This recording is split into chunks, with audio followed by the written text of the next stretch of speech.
संतप्त मानस शांत हूँ जिनके गुण के ज्ञान।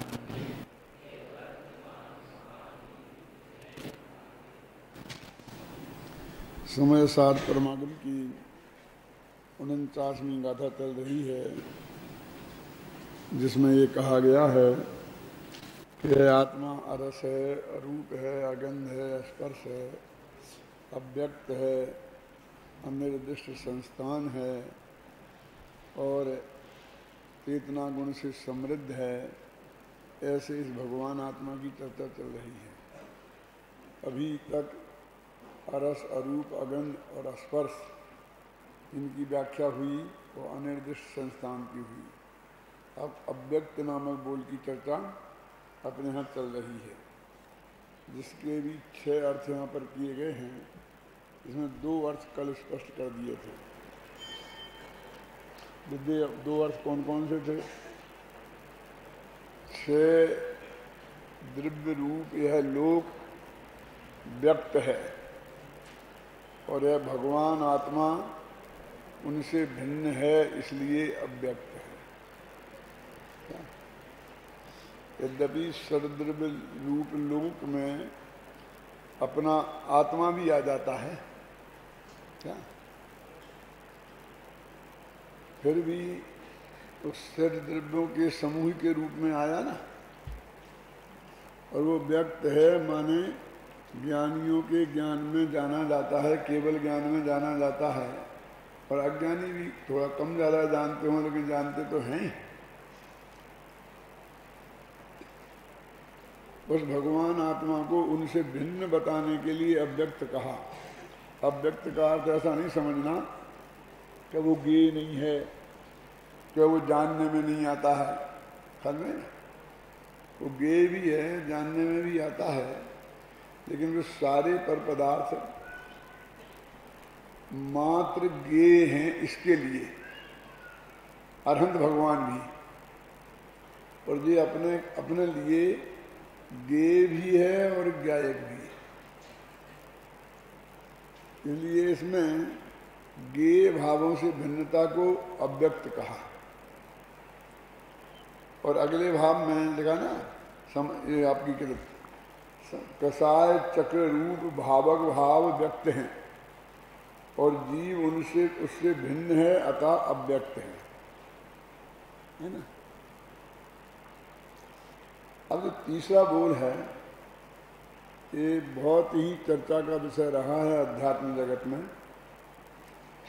क्योंकि इसमें क्या लगा, चित्त सामान्य में चैतन्य की समस्त व्यक्तियां निमग्न होने से जीव अव्यक्त है। अब ये क्या, चित्त सामान्य में चैतन्य की समस्त व्यक्तियां निमग्न होने से, व्यक्तियां माने होता है पर्याय, क्योंकि वो प्रकट होती है ना। और क्योंकि ये पर्याय द्रव्यार्थक न्याय का विषय जो द्रव्य है, इस पर्याय से जुदा है, इसलिए उसे अव्यक्त कहते हैं। तो जितने भी व्यक्त पर्याय हैं, जिस चित्त सामान्य में सभी लीन हो गई हैं, ऐसा द्रव्य जो है वो अव्यक्त है, ये कहा गया है इसमें।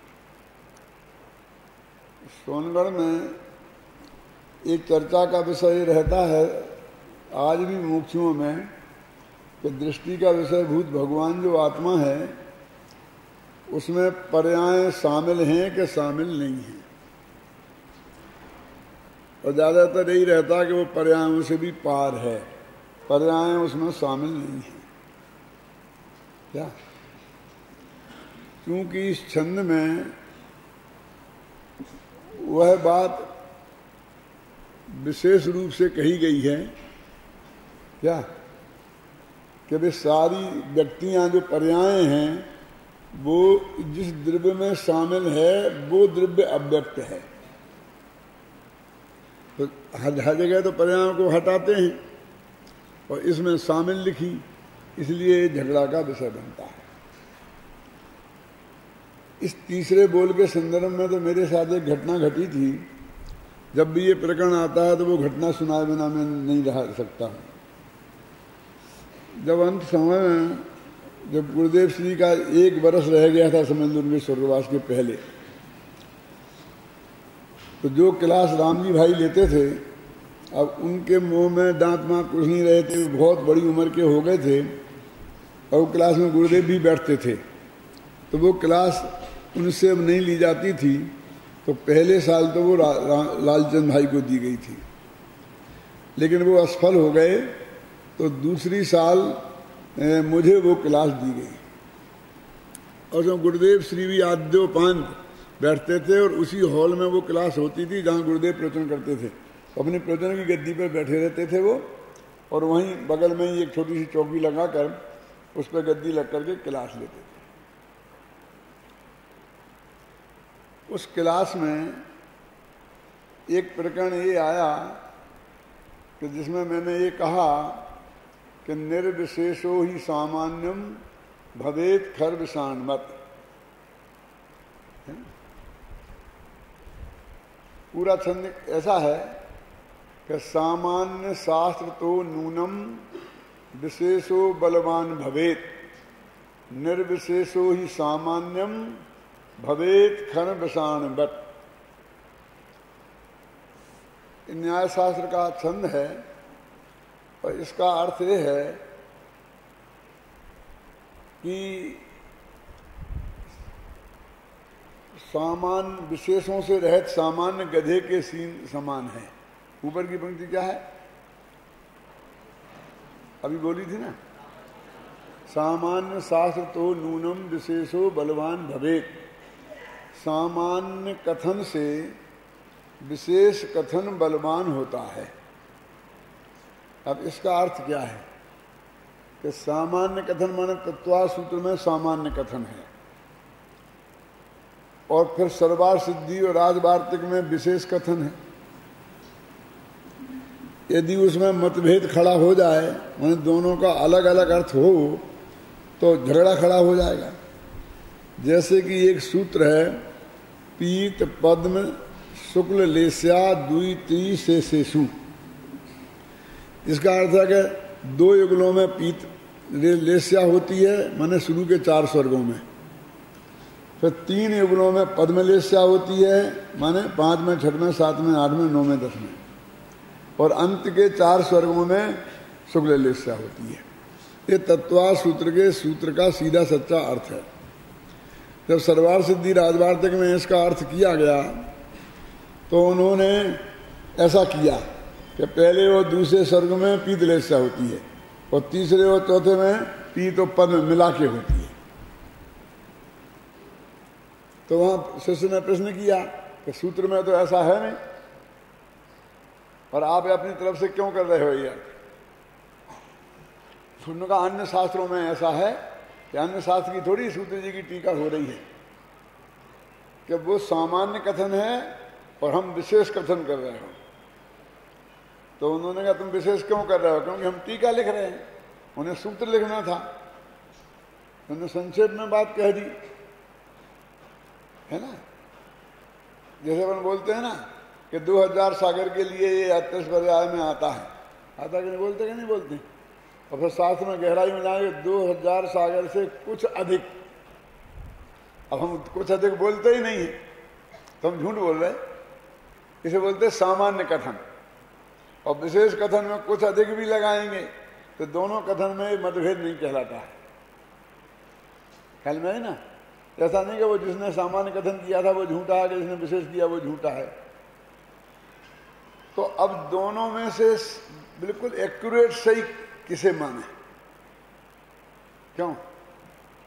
तो वो कहते यहाँ है सामान्य शास्त्र तो नूनम विशेषो बलवान भवेत। सामान्य कथन से विशेष कथन बलवान होता है, माने जो दो कुछ अधिक लिखा है वो बिल्कुल एक्यूरेट कथन है। इस प्रकरण में ये बात लिखी है, समझे ना। सामान्य शास्त्र तो नूनम विशेषो बलवान भवेत।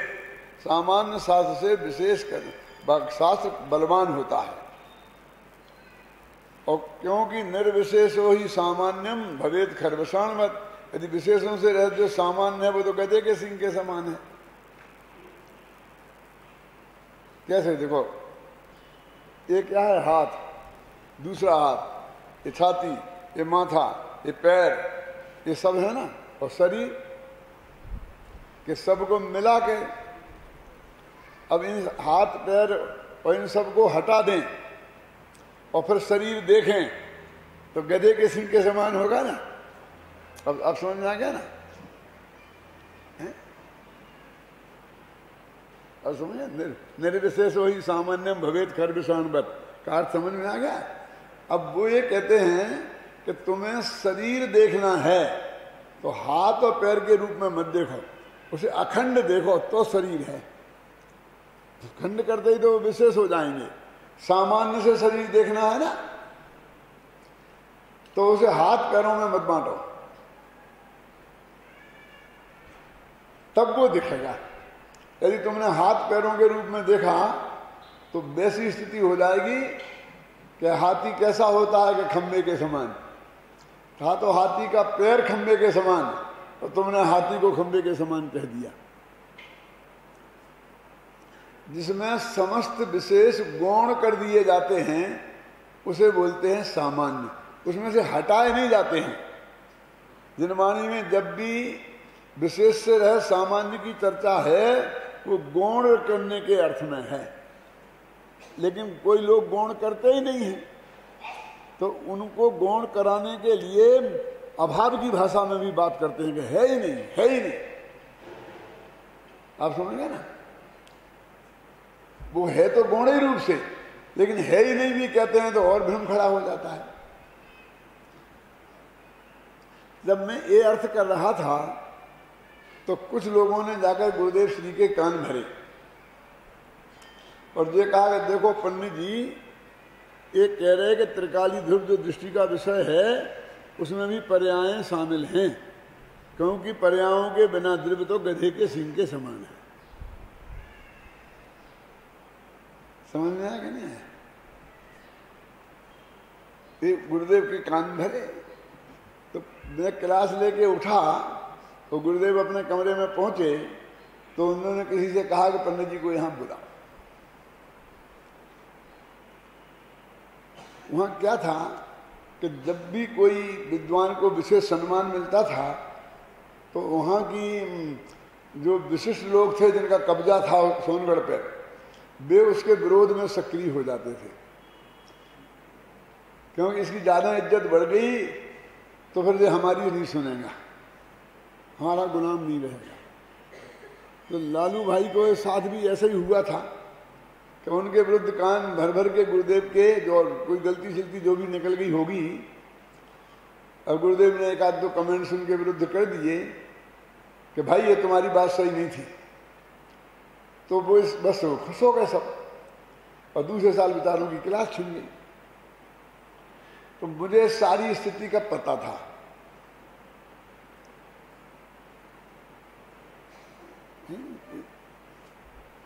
तो मैं समझ गया कि आज मेरे विरुद्ध कुछ ना कुछ हुआ है, हवा में कुछ ना कुछ गड़बड़ी है। मैं गुरुदेव के पास गया तो गुरुदेव ने समय सार निकाल के 49वीं गाथा निकाल के ये तीसरा बोल निकाल के रखा था और मेरे से बोले कि इसका अर्थ क्या है। संस्कृत की पंक्ति से इसका अर्थ क्या है, देखो इसमें पढ़ो संस्कृत की पंक्ति कहाँ है। चित्त सामान्य निमग्न समस्त व्यक्तित्वात्, है ना, है ना, इसका अर्थ क्या है। पुरुषोत्तम बाबू ये पूछा उनने मेरे से, मैंने कहा इसका अर्थ तो एकदम स्पष्ट है कि कोई बड़ी कठिन बात तो है नहीं, और ये तो हो नहीं सकता कि गुरुदेव को इसका अर्थ आता नहीं हो इसलिए मेरे से पूछा है।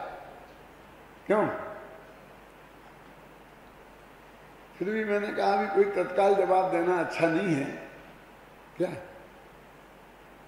तो मैंने कहा गुरुदेव से जरा मैं देख करके शांत देख करके फिर मैं दोपहरी में आऊंगा, फिर आपको बताऊंगा।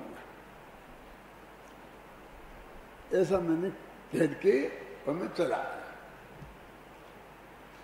और फिर मैंने कहा कि भाई असली प्रश्न क्या है ये समझना चाहिए।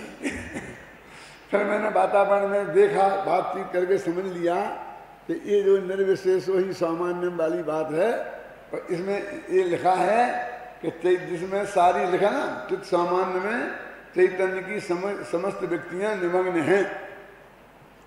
तो ये पर्यावरण द्रव्य में शामिल है, दृष्टि के विषय में ये चक्कर है। तो मैं गया दोपहरी में और मैंने जो कहा था वो पूरा सुनाया गुरुदेव को। गुरुदेव ने हालांकि सुना ही था, वे तो बैठे ही थे क्लास में। फिर कहा कि प्रकरण ये चल रहा था कि सामान्य कथन से विशेष कथन बलवान होता है। उस संदर्भ में इस छंद का जो न्याय शास्त्र का छंद है, मैंने अर्थ किया था क्या कि निर्विशेषो ही सामान्यम भवेद खंड विषाणवत्। इसका अर्थ नहीं किया मैंने, वो सारी चीज बताई, ख्याल में आई ना। तो ठीक है जाओ कुछ नहीं। उनने इसका अर्थ फिर पूछा ही नहीं। आप सुने ना, क्योंकि जो उनको भ्रम खड़ा हुआ था ना कि किस प्रकरण में इन्होंने क्या बात कही है, वो स्पष्ट होते ही उनका प्रश्न समाप्त हो गया। उन्हें जो परीक्षा करनी थी वो समझ में आ गया। अब इसका अर्थ जरा आप समझें बारीकी से। इसलिए मैंने जब इसका अर्थ लिखा तो सबसे पहले गुरुदेव को ही कोट किया। निकालो किताब अनुसमयसार अनुशीलन।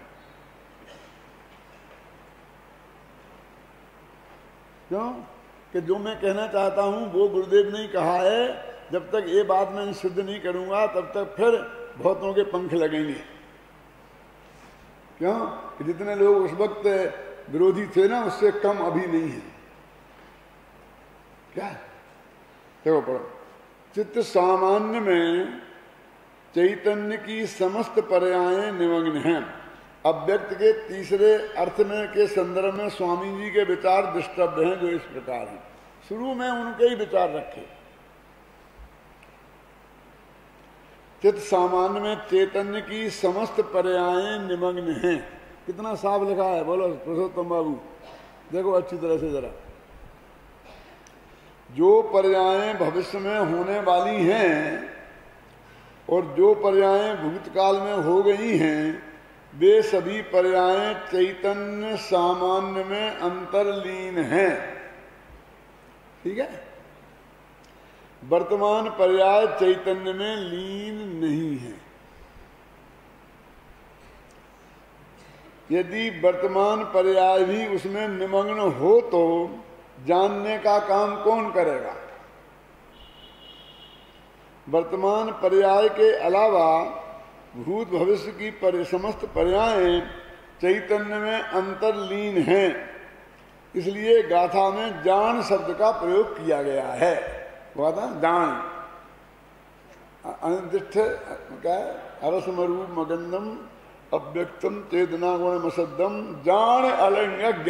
जान शब्द किया है।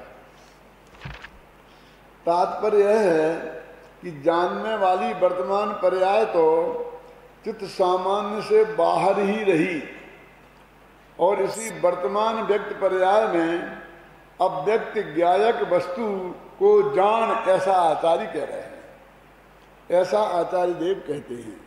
ये अर्थ ख्याल में है ना। जिस प्रकार पानी की तरंग पानी में समा जाती है, उसी प्रकार व्यक्त होने वाली पर्याय द्रव्य रूप ही हो जाती है। समुद्र में जो तरंगें उठती है ना, तो वो तरंगें फिर समा गई, तो कहाँ गई? समुद्र में ही गई ना। तो तरंग के रूप में है क्या? उनका तरंगपना खत्म हो गया और समुद्र रूप हो गई। तो अब दोनों कह सकते हैं, क्योंकि तरंगपना खत्म हो गया तो नाश हो गई भी कह सकते हैं। और वो कहीं गई नहीं है, वो समुद्र में ही समाई है। इसलिए हम ये भी कह सकते हैं कि वो समुद्र में समा गई, कोई नष्ट नहीं हुई। ख्याल में है कि नहीं? पर्दे पर एक आया आदमी, यह नाटक कर रहे हैं ना, श्रीपाल आया और श्रीपाल का जो दृश्य खत्म हुआ, पर्दा गिरा, अब वो उठ के चला गया। वो चला गया तो मर गया क्या? क्यों? तो ये कहेंगे कि यहाँ से खत्म हुआ, खत्म, अब दूसरा दृश्य आएगा। अब उसको खत्म होना भी कहते हैं और नहीं खत्म होना भी कहते हैं। तुम समझो क्या पोजीशन है, हम क्या करें। इसी तरह जब निर्मल पर्याय प्रकट होती है तब वह क्षयोपशम, छायक या उपशम भाव रूप होती है, परंतु अंदर जब द्रव्य में व्यय होकर समा जाती है तब वह पारिणामिक भाव रूप ही हो जाती है, अर्थात उदय उपशम क्षय या क्षयोपशम रूप नहीं रहती। ये स्थिति है। गुरुदेव ने स्पष्ट किया ना कि जो पर्याय अंदर गई तो पर्याय रूप नहीं रही ना। तो पर्याय के तो चार भेद हैं, क्षय, क्षयोपशम, उपशम और उदय, तो नहीं रही। तो फिर कौन से रूप रही? तो द्रव्य क्या है? पारिणामिक भाव, तो वो पारिणामिक भाव रूप हो जाती है। जितनी पुरानी पर्याय हैं वे द्रव्य में से निकल गई माने वर्तमान में नहीं है, उदय रूप, लेकिन उसी द्रव्य में समा गई, क्योंकि निकलती जाएंगी तो उतना द्रव्य खत्म होता जाएगा। द्रव्य तो अनादि अनंत, अनादि काल से लेकर अनंत काल तक की समस्त पर्यायों का अखंड पिंड है ना। और यदि वो पर्याय खत्म हो जाए तो उतना द्रव्य खत्म हो जाएगा कि नहीं हो जाएगा? या तो तुका समझ आती बात कि नहीं आई है ना।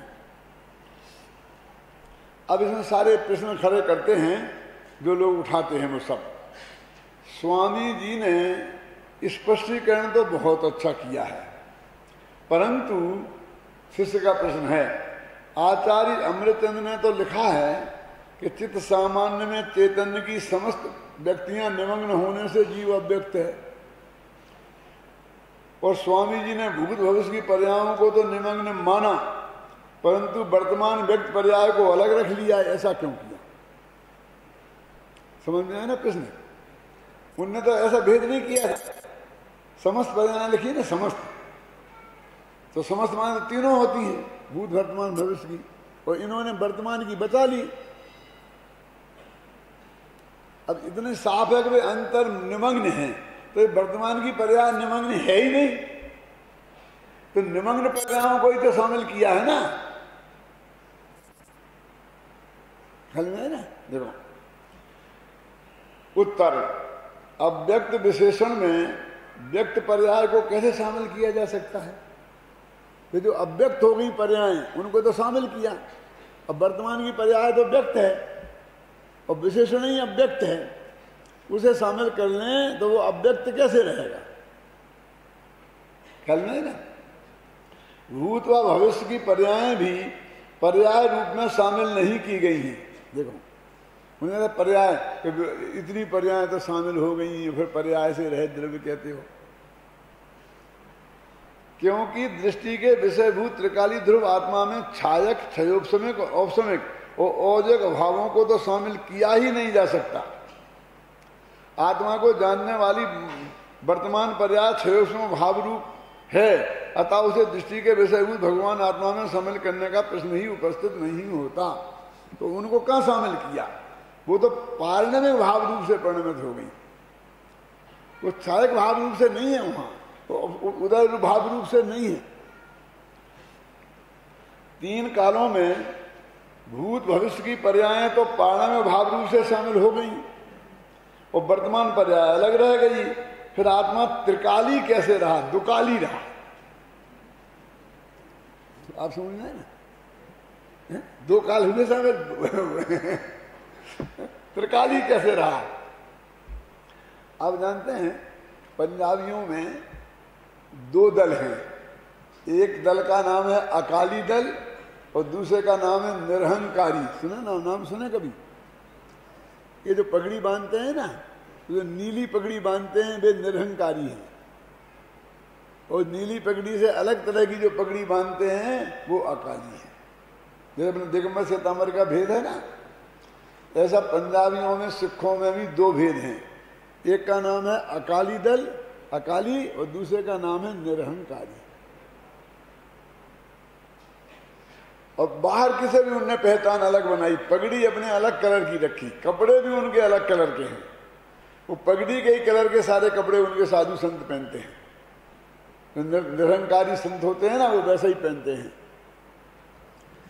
इन दोनों का अर्थ क्या है? उनने अपने दल का नाम अकाली क्यों रखा? बहुत मार्मिक बात है समझने की। इसी गाथा से संबंधित है, घबराना नहीं कि तुम पंजाबी धर्म की बातें तुम्हें बताने लग गया। मैं कहाँ जानता हूँ पंजाबी धर्म, मैंने कहाँ पढ़ा है? मैं तो अपने धर्म के हिसाब से ही बात कर रहा हूँ। आजकल एक बात चलती है बहुत जोरों से कि देखो जमाना बदल गया है, अब पुराने जमाने के हिसाब से जो धर्म के नियम बनाए थे अब उन्हें परिवर्तन करना पड़ेगा। अब धुले धोती दुपट्टा से पूजा करो ये नहीं चलेगा। धोबी के यहाँ धुल के ही तो आया है। क्यों? तो धोबी के यहाँ से धुल के ही आया है ना। यहाँ तो दूसरा बनिया छूले में तो भी तुम कहते हो पूजा नहीं कर सकते, शुद्ध अशुद्ध हो गया। और धोबी तो बनिया से तो धोबी से अच्छे है ना, वो उनका छुआ हुआ तो है ना, लोहा तो उनने ही किया है ना। क्यों? नहीं साहब वो नहीं चलेगा, आज के जमाने में नहीं चलेगा। बहुत सी बातों में, खाने में पीने में है? और बदलते भी रहे हैं। हमारे पंडित लोग भी आपके साथ हो जाते हैं। वो कहते देखो अष्टमूलकों का वर्णन है, जिनसे ने अलग किया, समंतभद्र ने अलग किया, तो बाद आगे के आचार्यों ने अलग किया, भाषाधर ने अलग किया। दादा की किताब में देखो, कौन सी किताब है, क्या नाम दादा? सामान्य साहब का आचार्य में कितने कितने आचार्यों ने बदल दिए, तो उनने भी बदले हैं। थोड़े अपन भी बदल दो क्या? और मुनि धर्म में भी बदलने की बात करते हैं। अब वो कहाँ जमाना था बाल माल उखाड़ने का। अब लेजर होता है, चुपचाप रखो, अपने हाथ से बना लो, क्या फर्क पड़ता है? ये तो मेरे को तो श्वेतांबर आचार्य ने एक ऐसा कहा कि वो कहाँ, डॉक्टर साहब आप कहाँ की बातें करते हो? पुराने जमाने में पैदल इसलिए चलते थे कि सवारी पशुओं पे की जाती थी, तो उन्हें तकलीफ होती थी। घोड़े पे बैठेंगे, हाथी पे बैठेंगे, बैलगाड़ी में बैठेंगे, तो उन्हें तकलीफ ना हो। अब आजकल तो कुछ है ही नहीं, सब पेट्रोल से चलता है, तकलीफ किसको होती है? इसलिए कार में बैठने से, प्लेन में बैठने में कोई दिक्कत नहीं है। ऐसा बोला। अमेरिका में मिलते हैं मुझे, यहाँ हिंदुस्तान में तो कम उनके मिलान होता है। मैंने कहा महाराज ऐसा नहीं है, आप गलत समझ रहे हैं। लेकिन क्या है?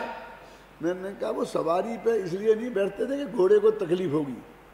घोड़ा इतना मजबूत जानवर है, तुम्हारे जरा से बदन से उसे क्या तकलीफ होती है? उसे तो आराम मिलता है, और उसकी वजह से फिर उसे खाने को पीने को मिलता है, सेवा होती है। क्यों? और नहीं बैठेगा कोई तो उसे कौन खिलाएगा? तो फिर क्यों नहीं बैठते थे? क्योंकि आप एरिया समिति पूर्वक चलते हैं, 4 हाथ जमीन देख के चलते हैं, नंगे पैर, कोई जीव जंतु मर ना जाए। वो घोड़ा एरिया समिति पूर्वक नहीं चलेगा, हाथी एरिया समिति पूर्वक नहीं चलेगा। क्यों? इसलिए छोड़ते थे। अब तुम्हारी कार एरिया समिति पूर्वक चलती होगी, वहां 4 हाथ दूर दिखाई देता है, उसमें कुछ, उसमें 25-50 हाथ दूर का देखते हैं। क्यों? आगे का देखते हैं ना, नहीं तो गाड़ी टकरा जाए किसी से, और उसके नीचे कोई जीव आएगा तो बचेगा। और प्लेन जहां से निकलता है वहां सूक्ष्म स्थूल कोई भी जीव बचते होंगे? कितनी जोर हवा, कितनी जोर का ताकत लगती है वो।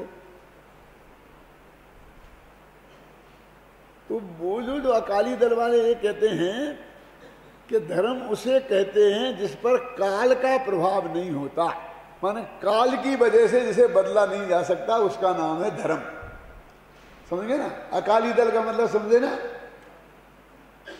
अब कहाँ जमाने का तुमने कच्छा बांधा था, पगड़ी बांध रखी, दाढ़ी रख छोड़ी, है ना? अब जमाना बदल गया, बदल लो कि हम तो भैया अकाली हैं। यदि उस दिन ये धर्म था, 5 चीजें कौन कौन? कच्छा, बनियान और ये दाढ़ी और साफा, 5 चीजें, और वो हाथ में कड़ा, कड़ा कच्छा, ऐसे 5 काका हैं उनके। समझ गया? सब समझ लेना बस। तो वो कहते हैं कि हम नहीं बदलेंगे, प्रधानमंत्री भी बन जाएंगे लेकिन दाढ़ी रखेंगे और साफा बांधेंगे। तुम प्रधानमंत्री के बराबर एडवांस तो नहीं होगे ना? तो सारी दुनिया को माननी पड़ेगी कि भाई ये तो ऐसे ही रहेंगे। क्यों? और उनके लिए वो टोप तुम चलाते हो ना गाड़ी, वहां माथे पे बांधना पड़ता है ना, स्कूटर पे क्या बोलते हो उसे, हेलमेट। हेलमेट की भी छूट है, क्योंकि हेलमेट का बाप तो बना है। तो वो कहते हैं कि काल का जिस पर प्रभाव नहीं पड़ता, काल के हिसाब से जिसको बदला नहीं जाता, इसलिए नाम है अकाली। समझे ना। और निरंकारी का क्या अर्थ है?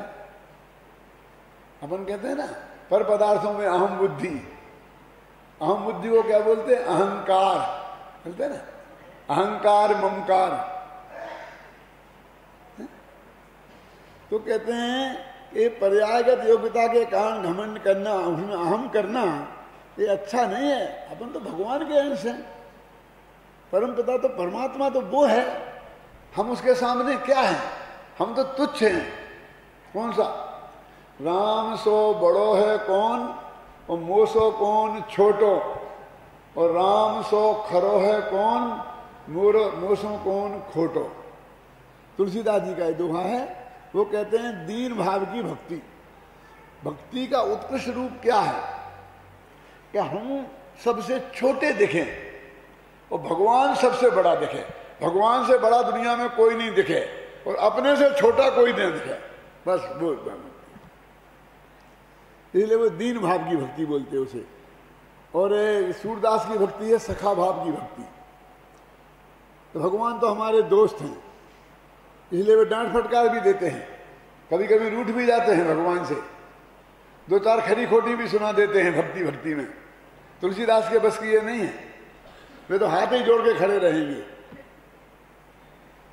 ख्याल नहीं ना? थोड़ा हिंदी साहित्य पढ़ते हो कि नहीं पढ़ते हो? कुछ अंदाजा लगता है कुछ मैं क्या कह रहा हूं? समझे ना। तो वो ये कहते हैं कि अहंकार नहीं करना, क्योंकि हम तो परमात्मा के अंश हैं, उसके सामने हम हैं क्या? वे निरहंकारी हैं। अपन लोग अपन अकाली भी है और निरंकारी भी है। अहंकारी क्यों है, अकाली क्यों है? क्योंकि हम काल के द्वारा खंडित नहीं है। क्या? भूत भविष्य वर्तमान, ये तीन काल में हम खंडित नहीं हैं। हम तो अनादि अनंत हैं, तो काल से अखंड हैं, इसलिए हम अकाली हैं। और हमारा शरीर आदि परद्रव्यों में अहम नहीं है। त्रिकाली ध्रुव भगवान आत्मा में अहम है, इसलिए हम अहंकारी निरहंकारी हैं। क्या?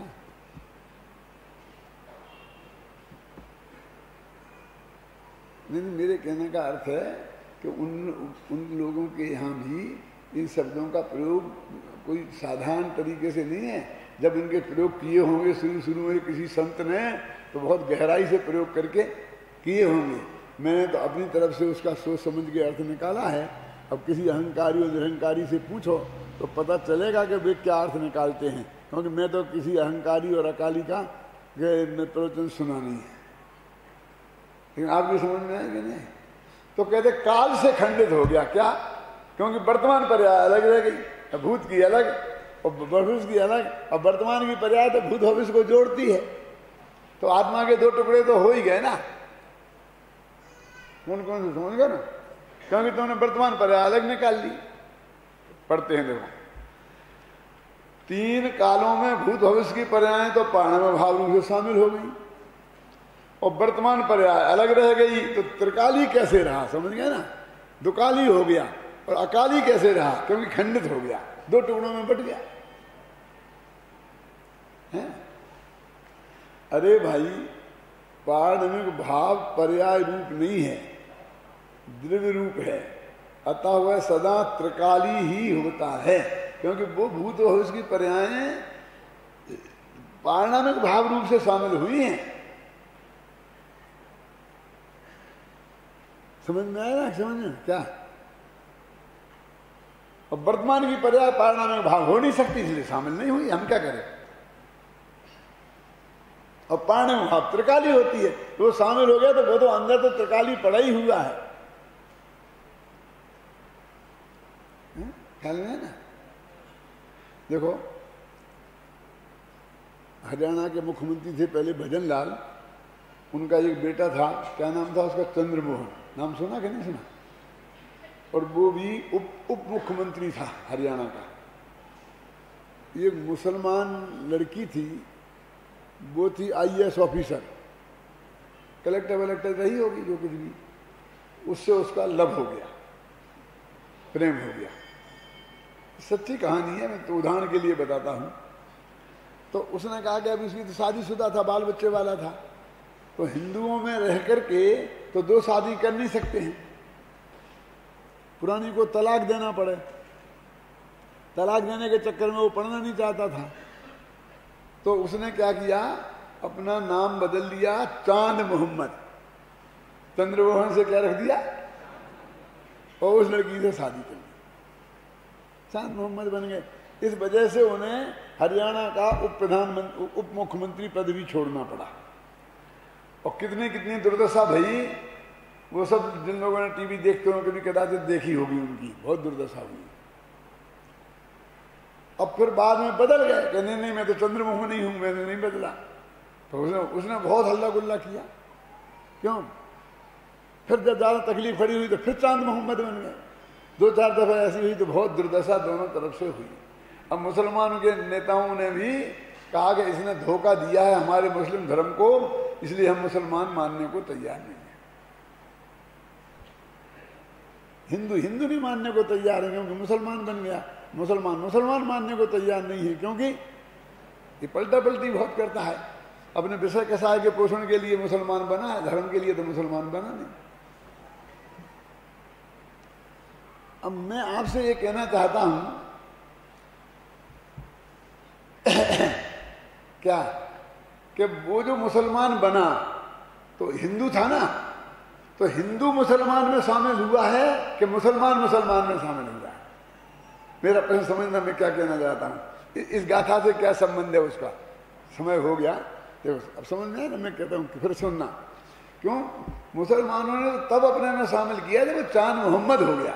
उनने हिंदू को मुसलमान कहां बनाया? उनने तो अपने में चांद मोहम्मद को शामिल किया। तो द्रव्य ने अपने में पर्याय को कहां शामिल किया? वो तो उदय भाव रूप होती है, सर्व संभाव रूप होती है। उनने तो अपने में किसको, पारणमिक भाव को शामिल किया, तो वो पर्याय पहले ही पारणमिक भाव बन गई। वो हिंदू मुसलमान बन गया तो मुसलमान ने तो मुसलमान को शामिल किया, हिंदू को शामिल नहीं किया। अब थोड़े तुम पीछे जाके देखते हो तो तुम्हें लगता है हिंदू को शामिल किया। समझ में आया कि नहीं?